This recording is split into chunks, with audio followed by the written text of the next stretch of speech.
பிறகு ராகுவிற்கு குருவின் பார்வை மறுக்கப்பட்டாலும் ராகுவால் உங்களுக்கு இடைஞ்சலோ அல்லது பிரச்சனைகளோ கண்டிப்பாக வராதுன்னு சொல்வதுதான் நிதர்சனமான உண்மை.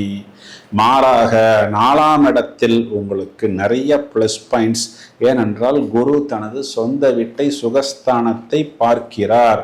அப்போ சுகம் அப்படின்னு சொல்றதும் கம்ஃபர்ட் அப்படின்னு சொல்றதும் லக்ஸரி என்று சொல்லக்கூடிய விஷயங்களும் கண்டிப்பாக ஏற்படும்.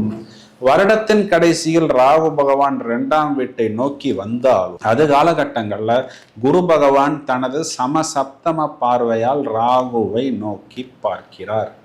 இது எல்லாமே தனுர் ராசிக்கு பிளஸ் பிளஸ் மேலும் பிளஸ் என்றுதான் கண்டிப்பாக எடுத்துக்கொள்ள வேண்டும். 2ஆம் இடத்துக்கு குரு பார்வையினாவே தனம், குடும்பம், வாக்கு, கொடுத்த வாக்கை காப்பாற்றுவது, ரொம்ப நாளைக்கு அப்புறம் பாக்கெட்டில் பணம் வைத்து கொண்டு வெளியே செல்வது, மேலும் கல்வி, உயர்நிலை, உயர் படிப்பு போன்ற விஷயங்கள் அனுகூலமாக வர வேண்டியது இவை அனைத்தும் ஏற்படும்.